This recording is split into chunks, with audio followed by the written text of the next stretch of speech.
On y va? Là, on imagine que vous êtes secouriste et que vous êtes en position d'être bienveillant, respectueux. Pour écouter activement sans jugement, on propose de s'adresser à Karen en lui demandant comment elle va, comment est son moral. Oui. J'ai remarqué que tu consommes beaucoup de café et tu as l'air particulièrement fatigué, que se passe-t-il?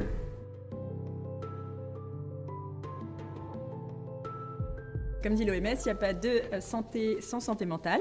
Très simplement, on peut parler de problèmes de santé mentale quand il y a source de souffrance pour la personne, vraiment.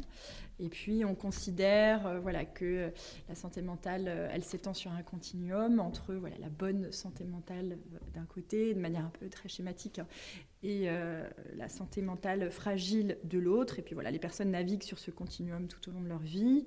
Élodie Benzemori, je suis formatrice accréditée pour les premiers secours en santé mentale. Je suis psychologue en fait, moi, clinicienne.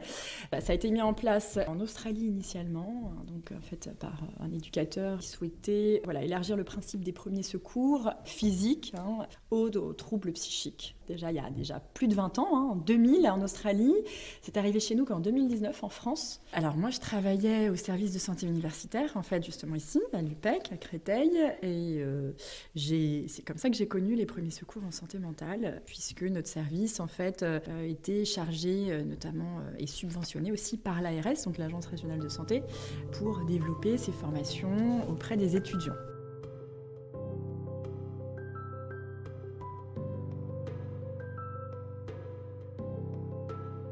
On a reçu un email de la fac nous proposant cette formation de PSSM.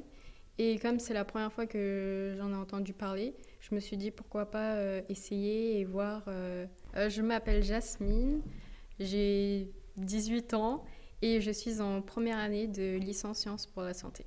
Alors moi je m'appelle Huilé, j'ai 18 ans aussi et on fait la même chose. Surtout que la santé mentale c'est vraiment quelque chose qui nous touche au quotidien, que ce soit les amis, les proches.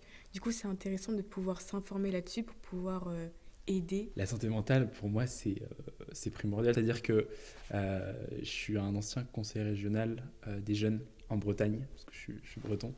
J'ai participé à des débats sur la santé mentale pour les jeunes. Je m'appelle Victor, j'ai 20 ans, enfin bientôt 20 ans, et je suis en études d'administration et d'échanges internationaux. On apprend aussi sur comment accompagner la personne et comment prendre plus ou moins soin des autres et les aider. C'est pas que je me sens plus apte, c'est juste que là j'ai des clés en plus qui me permettent d'y aller avec un peu plus de confiance.